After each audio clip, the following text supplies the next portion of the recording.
मित्रांनो, आज आपण गुरुचरित्र पारायणाची सुरुवात करत आहोत। हे पारायण फक्त वाचन नाही, हा अनुभव आहे। गुरुचरित्रात एक प्रसंग सांगितला आहे।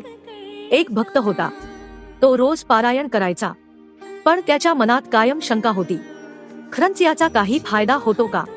एक दिवस पारायण करत असताना त्याच्या मनात विचार आला, आज शेवटचं, काहीच बदल झाला नाही तर बंद।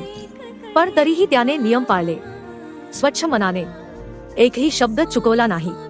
रात्री झोपेत त्याला स्वप्न पडलं, एक तेजस्वी पुरुष उभे होते, डोक्यावर भगवा फेटा आणि डोळ्यात अपार करुणा। ते म्हणाले, वाचतोस माझी कथा, पण विश्वास कुठे ठेवतोस?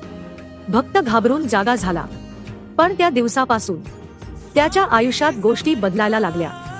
जिथे अडथळे होते तिथे मार्ग मिळाला, जिथे भीती होती तिथे धैर्य आलं। मित्रांनो, गुरुचरित्र पारायण हे चमत्कारासाठी नाही, तर मन बदलण्यासाठी असतं। कारण स्वामी भक्ताला कधीही सोडत नाहीत, फक्त आपण त्यांना सोडू नये। मित्रांनो, जर तुम्हीही स्वामींचे भक्त असाल, जर तुम्ही गुरुचरित्रावर विश्वास ठेवत असाल, तर चॅनेलला सबस्क्राईब नक्की करा। कारण इथे ना कथा बनवलेल्या असतात, ना खोटे चमत्कार, इथे असतात गुरुचरित्रातील खरे अनुभव। जय श्री स्वामी समर्थ।